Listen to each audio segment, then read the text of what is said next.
नमस्कार साथियों, मैं आयुष दादिश एक बार फिर से आप सभी का हार्दिक स्वागत करता हूं। आज के इस सेशन में हम लोग बात करेंगे जैव प्रक्रम का जो हमारा पोर्शन चल रहा था एनसीईआरटी के अकॉर्डिंग परिवहन, क्योंकि हमने इससे पहले कोशिका उत्तक वगैरह बहुत सारी बातें की है पोषण से संबंधित, श्वसन से संबंधित। तो अगर आप लोगों ने वो वीडियोस नहीं देखी है तो आप प्ले लिस्ट को एक बार चेक ज़रूर कीजिएगा, ताकि आपको एनसीईआरटी का कंटेंट आपको प्रॉपर तरीके से जो है ऑब्जेक्टिव फॉर्म में आपका मैं कवर करा रहा हूँ। तो आप लोग सभी उसको एक बार विजिट ज़रूर कर सकते हो। जो लोग चैनल पर नए हैं सब्सक्राइब ज़रूर कर लीजिएगा, ताकि आपको इम्पोर्टेंट नोटिफिकेशन वगैरह जल्दी से जल्दी आपको यहाँ पे मिल जाएगा। तो आज की इस क्लास को जल्दी शुरू करते हैं बिना कोई वक्त गवाए। हमारा पहला प्रश्न देखते हैं। पहला प्रश्न हमारा क्या बोल रहा है कि निम्नलिखित में से सत्य कथन कौन सा है। निम्नलिखित में से सत्य कथन क्या है, तो हम सत्य कथन देखते हैं। पहला ऑप्शन है हमारा, रक्त एक हल्का अम्लीय तरल है, क्या यह कथन सत्य है क्या। दूसरा ऑप्शन देखते हैं, जिसका पीएच मान 7.35 से लेकर 7.4 तक होता है, और पीएच मान अगर रक्त का 7.4 है तो क्या यह अम्लीय होगा। तो क्या यह अम्लीय तरल है, तो आप कहोगे नहीं सर, 7 से ऊपर वाला जो पीएच होता है आपका क्या होता है, क्षारीय होता है। तो अम्ल का जो कैरेक्टर होता है वो कौन सा होता है, क्षारीय होता है, क्षारीय कैरेक्टर होता है। और 7.4 इसका क्या होता है, पीएच होता है। ठीक है। रक्त का निर्माण लाल अस्थि मज्जा में होता है, क्या ये बात सही है। तो आप कहोगे कि सर ये बात तो सही है। जो बोन मैरो होती है, रेड बोन मैरो, उसमें ही क्या होता है, रक्त का क्या होता है, निर्माण होता है। ये बात भी क्या है आपकी सही है।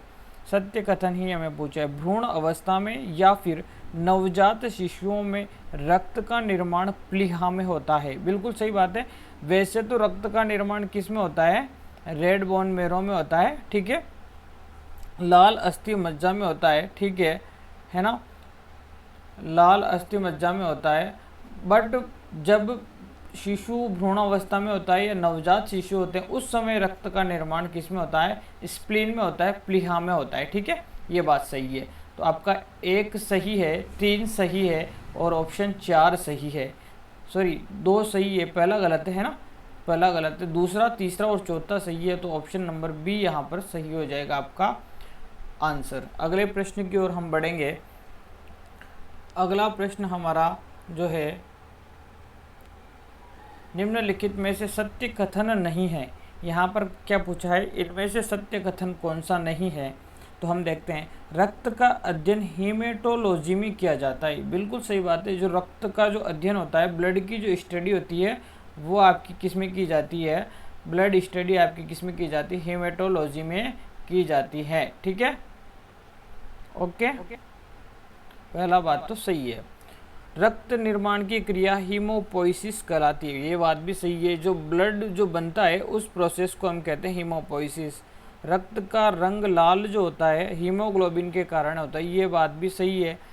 और लास्ट में इनमें से कोई नहीं, और यहाँ पूछा है सत्य कथन नहीं है, तो हमारा सभी तीनों ही कथन यहाँ पर सत्य थे। तो आंसर क्या हो जाएगा, इनमें से कोई नहीं, यहाँ पर आंसर हो जाएगा।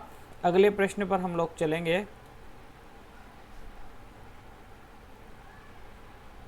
अगला क्वेश्चन है हमारा, प्लाज्मा में प्रोटीन के संबंध में सही सुमेलित है। प्लाज्मा प्रोटीन के संबंध में कौन सा सही सुमेलित, और ये तीनों ही क्या है आपके प्लाज्मा प्रोटीन दिए हुए हैं।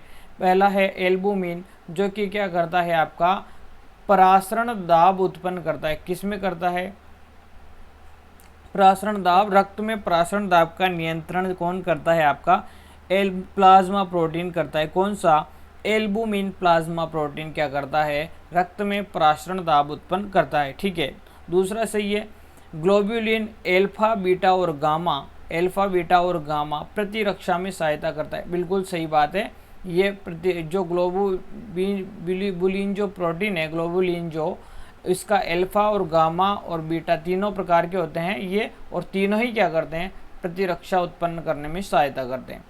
और इसमें देखते हैं लास्ट वाला, फाइब्रोनोजन और प्रोथ्रोम्बिन क्या करते हैं, ये ब्लड क्लॉटिंग का काम करते हैं। क्या करते हैं, ब्लड क्लॉटिंग का काम करते हैं ये ब्लड क्लॉटिंग का काम ये करते हैं ताकि क्या हो, रक्त में स्कंदन बन जाए, रक्त को जमाने का काम करते हैं। तीनों ही कथन क्या है, सही है। यहाँ पर तीनों ही कथन हमारे क्या है, यहाँ पे सही है। अगले प्रश्न पर चलते हैं। श्वेत रक्त कोशिकाएं यानी कि डब्ल्यू जो है उसके संबंध में आपको सही कथन असत्य कथन बताना है। तो ये डब्ल्यू जो होती है केंद्रक रहित रंगहीन कणिकाएं होती है। यह शरीर की सुरक्षा कोशिकाएं होती है, ये बात तो सही है। इन्हें रक्त की रुधिर अणु या ल्यूकोसाइड भी कहा जाता है, श्वेत रुधिर अणु या फिर ल्यूकोसाइड भी कहा जाता है, तो सही बात है। और मानव में आरबीसी डब्ल्यूबीसी का अनुपात 600:1 होता है, यानी कि 600 आरबीसी पर 1 डब्ल्यूबीसी होती है। ये बात भी क्या है, सही है। तो आपकी कौन सी सही नहीं है, केंद्रक रहित नहीं, जो डब्ल्यूबीसी होती है आपकी उसमें न्यूक्लियस पाया जाता है और अमीबा के इस टाइप के आकार की होती हैं, और इसमें क्या पाया जाता है, केंद्रक पाया जाता है। डब्ल्यूबीसी में क्या पाया जाता है, केंद्रक पाया जाता है। तो केंद्रक रहित नहीं होगी, केंद्रक युक्त कोशिका होगी। क्या होगी, केंद्रक युक्त, यानी कि असत्य कथन कौन सा है, ऑप्शन नंबर 1 हमारा असत्य था। अगले प्रश्न की ओर हम बढ़ेंगे। अगला प्रश्न हमारा जो है स्क्रीन पर, डब्ल्यूबीसी होती है, डब्ल्यूबीसी क्या होती है, ग्रेन्युलोसाइट कणिकामय ग्रेन्युलोसाइट या फिर कणिका विहीन अग्रेन्युलोसाइट या फिर दोनों प्रकार की या फिर दोनों ही प्रकार की नहीं होती है।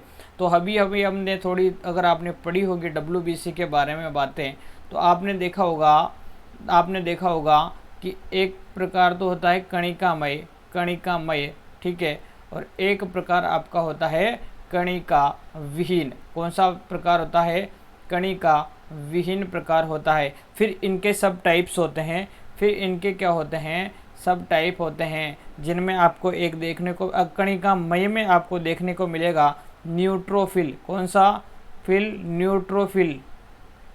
न्यूट्रोफिल। दूसरा टाइप आपको देखने को मिलेगा एसिडोफिल या इओसिनोफिल, है ना, इओसिनोफिल या एसिडोफिल भी बोल सकते हैं इसको, ठीक है, सिनोफिल। और एक सब टाइप आपको इसका देखने को मिलेगा, कौन सा, आपका बेसोफिल,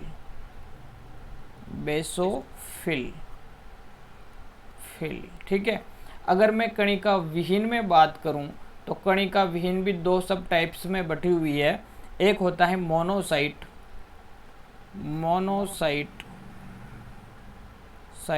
और दूसरा सब टाइप आपका होगा इसका, कौन सा, लिम्फोसाइट। कौन सा होगा, लिम्फोसाइट। इनके बारे में बहुत सारी बातें हैं, परंतु अभी हम नहीं करेंगे। अगले प्रश्न पर हम अभी चलेंगे फिलहाल के लिए। अगला प्रश्न, थ्रोम्बोसाइट का मतलब क्या हुआ, थ्रोम्बोसाइट किसे कहते हैं, जल्दी से बताएंगे आप लोग, थ्रोम्बोसाइट किसे कहते हैं। पहली बात तो ये, तो थ्रोम्बोसाइट आप बताओगे अभी मुझे जस्ट कि थ्रोम्बोसाइट क्या होता है, तो आप कहोगे कि सर प्लेटलेट्स का दूसरा नाम क्या होता है, थ्रोम्बोसाइट होता है। किसका नाम होता है, प्लेटलेट्स का, ठीक है। और इस प्लेटलेट्स के संबंध में हम लोग बात करेंगे। पहले प्लेटलेट्स के संबंध में सत्य कथन हमें बताना है। यह एक केंद्रक विहीन तथा रंगहीन होता है, तो ये बात तो सही है, प्लेटलेट्स केंद्रक विहीन भी होगा और रंगहीन भी होगा। इसका कार्य रक्त का थक्का जमाना है, ये बात भी सही है। निर्माण लाल अस्थि मज्जा में होता है, ये बात भी सही है। और प्लेटलेट्स में जो है, डेंगू में जो है प्लेटलेट्स की संख्या क्या हो जाती है, कम हो जाती है, यानी कि सभी कथन यहाँ क्या है, 1 2 3 4 सही आंसर है। अगले प्रश्न पर चलेंगे। अगला प्रश्न है हमारा, निम्नलिखित पर विचार कीजिए। अगला प्रश्न क्या है हमारा, निम्नलिखित पर हमें विचार करने के लिए बोला गया है, और वो विचार हम किस प्रकार से करेंगे इस प्रश्न को देखते हुए। पहला है हमारा, पचा हुआ भोजन, ऑक्सीजन, अपशिष्ट पदार्थ, उपयुक्त में से रक्त किसका परिसंचरण करता है, मतलब रक्त किसको एक स्थान से दूसरे स्थान पर ले जाता है। क्या रक्त पचे हुए भोजन को एक स्थान से दूसरे स्थान पर ले जाता है, तो मैं कहूँगा कि जी हाँ, छोटी आंत में जो भोजन पच जाता है, छोटी आंत में जब भोजन पच जाता है, तो अभी जो इसके जो पोषक तत्व होते हैं, ठीक है, जो ये पचा हुआ भोजन होता है, इसके जो पोषक तत्व होते हैं उनको क्या करता है, ये रक्त विभिन्न अंगों तक पहुंचाने का काम करता है। ठीक है, विभिन्न अंगों तक पहुंचाता है। ठीक है, दूसरी बात, ऑक्सीजन, आपको पता है ऑक्सीजन, जितनी भी ऑक्सीजन घुलित अवस्था में होती है, फेफड़ों से ऑक्सीजन को भी रक्त कहाँ ले जाता है, शरीर की कोशिकाओं तक ले जाता है। ठीक है, फेफड़ों से जो ऑक्सीजन मिलती है उनको कहाँ ले जाता है, विभिन्न अंगों की कोशिकाओं तक ले जाता है। फिर अपशिष्ट पदार्थ को क्या करेगा, शरीर से बाहर निकालने में क्या करता है, अपशिष्ट पदार्थों को शरीर के जो वृक्क वाला जो पोर्शन है, वृक्क वाले पोर्शन में ये कहाँ ले जाएगा, उसको शुद्ध कर, जो है अपशिष्ट पदार्थों को ले जाएगा और फिर वहाँ से क्या किया जाएगा, उत्सर्जन तंत्र के द्वारा इनको क्या कर दिया जाएगा, बाहर निकाल दिया जाएगा। यानी कि सभी कथन यहाँ क्या है, सही है। अगले प्रश्न पर हम लोग चलेंगे। अगला प्रश्न है हमारा क्वेश्चन नंबर 8वां। मानव रक्त में उपस्थित हीमोग्लोबिन के संदर्भ में निम्नलिखित में से सत्य कथन पर विचार कीजिए। ठीक है, और यहाँ पर बताना है कौन सा कथन सही है। हीमोग्लोबिन ऑक्सीजन को अपने साथ संयुक्त करके शरीर के सभी अंगों और कोशिकाओं तक इसका परिवहन करता है। बिल्कुल सही बात है। ऑक्सीजन को जब हीमोग्लोबिन के साथ में जब कोशिकाओं में जब ये लेके जाता है तो ये ऑक्सी हीमोग्लोबिन के रूप में जाती है। ठीक है, ऑक्सी हीमोग्लोबिन के रूप में ये पूरी कोशिकाओं तक जाती है, ये बात सही है। ठीक है, संयुक्त हो जाते हैं दोनों। हीमोग्लोबिन WBC में उपस्थित एक लाल रंग का वर्णक है। क्या WBC में हीमोग्लोबिन कभी उपस्थित नहीं होता है। हीमोग्लोबिन RBC में उपस्थित एक लाल रंग का वर्णक होता है जो ऑक्सीजन से संयुक्त होकर रक्त को लाल रंग भी प्रदान करता है। तो ये RBC में होता है, WBC में नहीं होता। ऑप्शन नंबर बी यहाँ पर गलत है, केवल एक सही है। अगले प्रश्न पर चलेंगे हम लोग। अगला प्रश्न है हमारा, निम्नलिखित पर विचार कीजिए और इनमें से कौन सा मानव परिसंचरण तंत्र का हिस्सा नहीं है। तो रक्त तो है, रक्तवाहिका है, हृदय भी है, वृक्क नहीं है। वृक्क किसका हिस्सा है, हमारे उत्सर्जन तंत्र का हिस्सा है। उत्सर्जन तंत्र का हिस्सा क्या है, रक्त है। तो हमारा 1, 2 और 3 यहाँ पर सही है। केवल अच्छा नहीं पूछा है ना, तो केवल 4 हमारा क्या है, गलत। ठीक है, अगले प्रश्न पर चलेंगे हम लोग। अगला प्रश्न है हमारा, चिकित्सा हृदय स्पंदक को मापने के लिए निम्नलिखित में से किस यंत्र का प्रयोग करता है।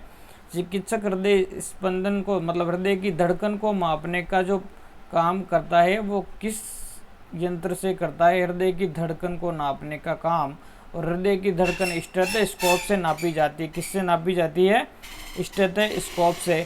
पेस मेकर क्या काम करता है, पेस मेकर हृदय की गति को नियंत्रण करता है। गति कम हो जाने पर उसकी सामान्य स्थिति में लाता है। तो गति, हृदय की जो गति होती है उसका नियंत्रण करता है। कौन करता है, पेस मेकर करता है। फिर अगर इलेक्ट्रोकार्डियोग्राफ की बात करूं मैं, ECG की बात करूं, तो ये जो अपने हृदय के अंदर जो संकुचन प्रकुंचन होता है ना, विश्रांति की अनुशीतलन, इसको नापने का पता लगाता है ECG। और किसी प्रकार का अगर विकार है तो उसमें सहायता करता है उसको चेक वेक करने में। ठीक है, और ये EEG किस काम करता है, तो ये मस्तिष्क के संबंधित जो रोग होते हैं उनकी जांच के लिए। ठीक है, ये मस्तिष्क के संबंधित जो रोग होते हैं उसकी जांच करने का काम ये करता है। ठीक है, अगले प्रश्न पर चलेंगे। अगला प्रश्न है हमारा, निम्नलिखित कथनों में से कौन सा कथन सही नहीं है। हमें गलत कथन छांटना है। शिराएं रुधिर को हृदय से शरीर के विभिन्न अंगों तक ले जाती है, जबकि धमनियां विभिन्न अंगों से रुधिर को एकत्र करके वापस लाती है।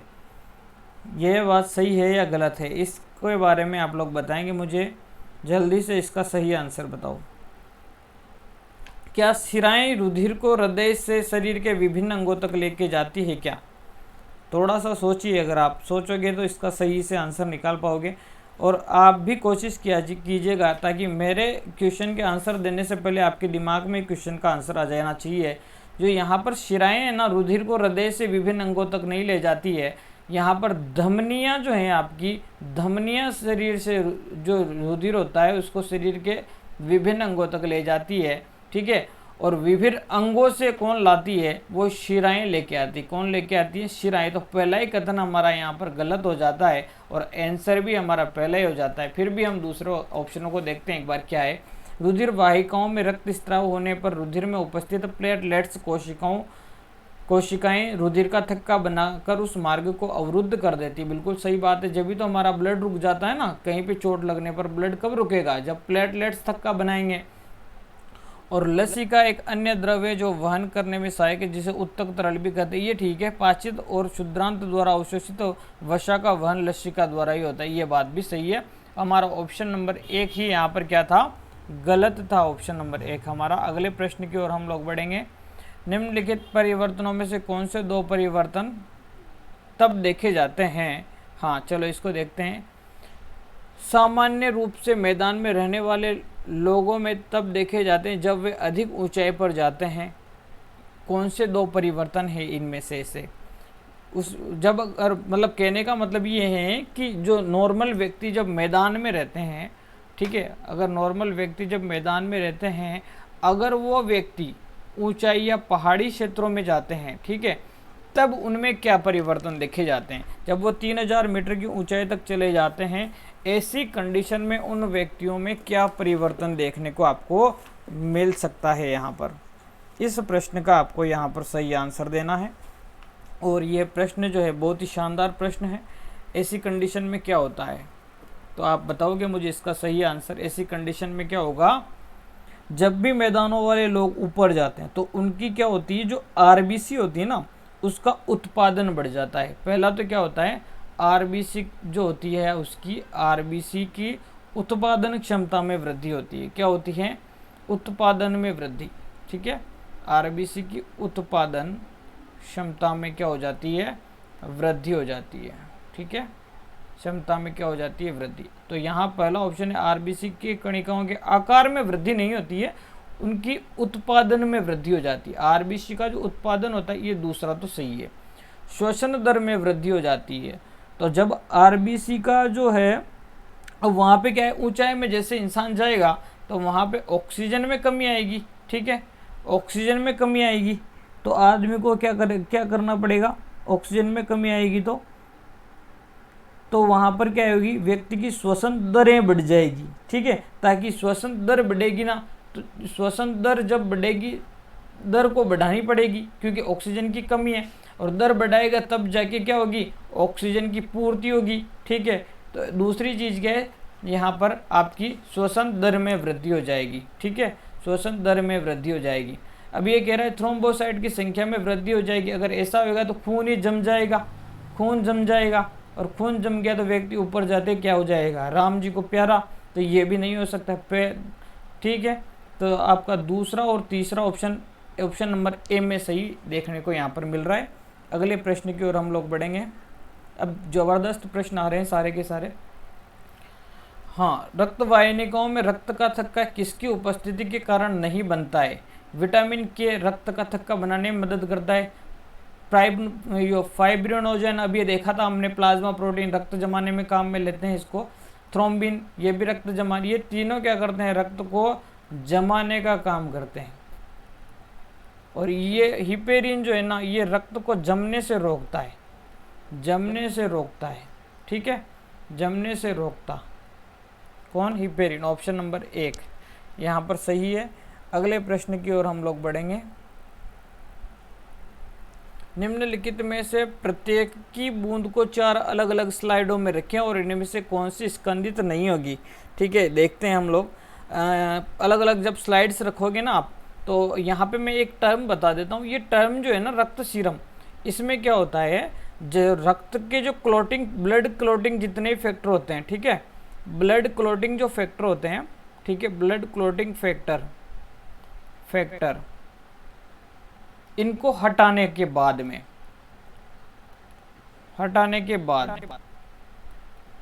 जो पदार्थ बचता है,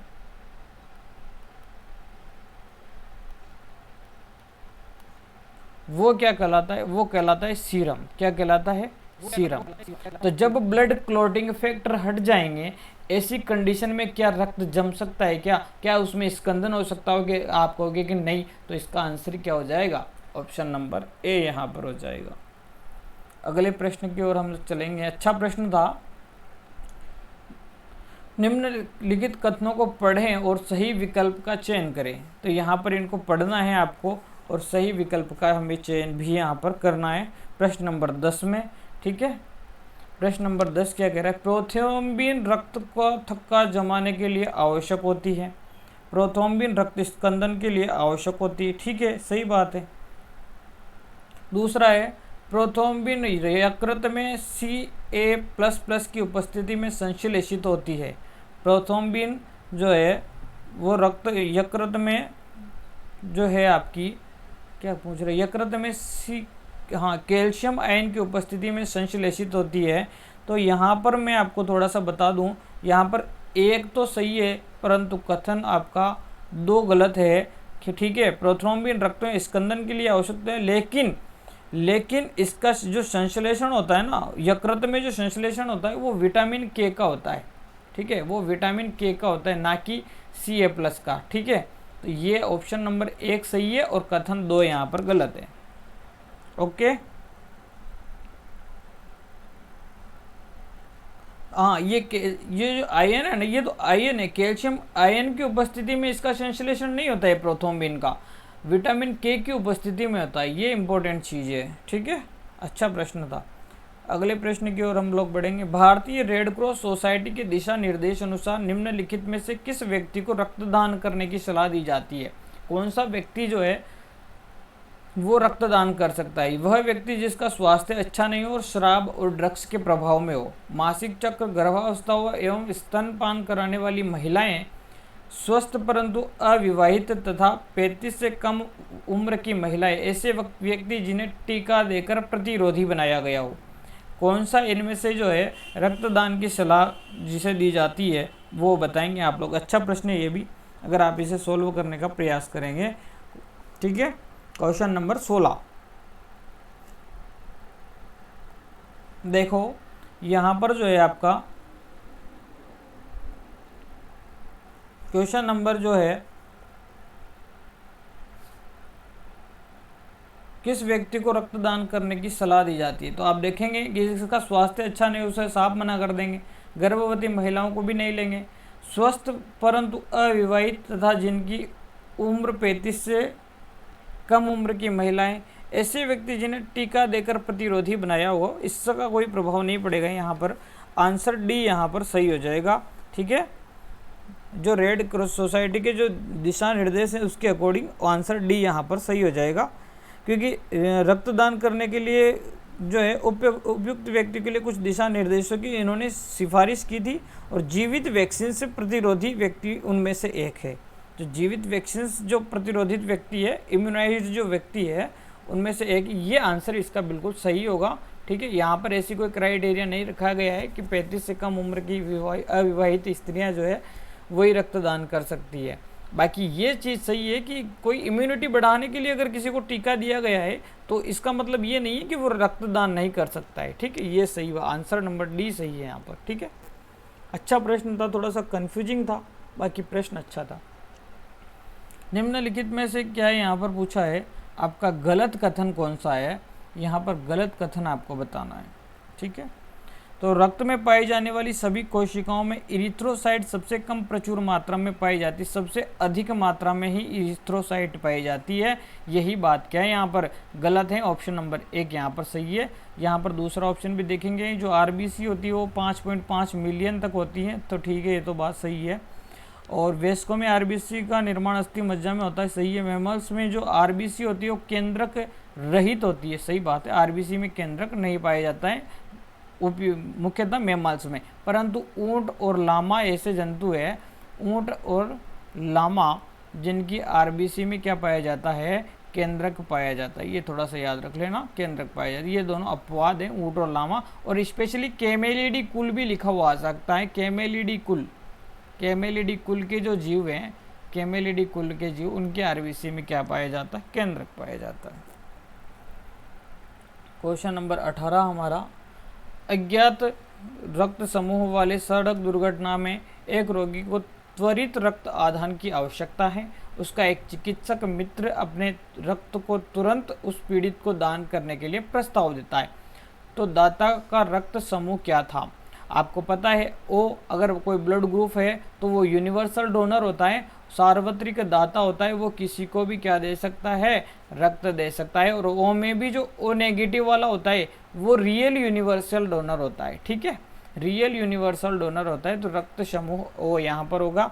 इसी प्रकार से हम एक और प्रश्न इसका देखेंगे लास्ट में, आपको और अच्छे से क्लियर हो जाएगा। निम्नलिखित में से कौन सा अग्रेन्युलोसाइट है? अग्रेन्युलोसाइट अभी मैंने बताया था अकणिकामय कौन था, अग्रेन्युलोसाइट कौन सा है? जल्दी से, अब तो ये तो आपको ही करना है प्रश्न, ये तो आपको ही करना है, जल्दी से बताओ अग्रेन्युलोसाइट कौन सा है इनमें से? तो आप बताओगे कि सर ल्यूकोसाइट। अभी देखा था हमने सर, हमने अभी देखा था कि क्वेश्चन नंबर हमारा कौन सा है, ये 19वां क्वेश्चन। अग्रेन्युलोसाइट आपको बताना है। ऑप्शन नंबर सी लिम्फोसाइट देखा था ना, मोनोसाइट और लिम्फोसाइट, मोनोसाइट और कौन सा, लिम्फोसाइट, जो क्या है अग्रेन्युलोसाइट अकणिकामय है, ठीक है। अभी मैंने बताया था एक डायग्राम बना के, उसमें आपको अच्छे से समझ में आ गया होगा। Option number C. तो इसमें ज़्यादा समय नहीं लूँगा, अगले प्रश्न की ओर हम लोग बढ़ेंगे। यहाँ पर WBC के संबंध में कौन सा कथन सत्य है? नाभिक विहीन होता है, तो गलत है ना ये तो। अभी मैंने बताया था WBC में नाभिक पाया जाता है, केंद्रक पाया जाता है, सही है। तो WBC की कमी से कैंसर रोग होता है, क्या ये कथन सत्य है क्या? WBC की कमी से जो है कैंसर रोग होता है, ये कथन सत्य है क्या? ये कथन सत्य है क्या?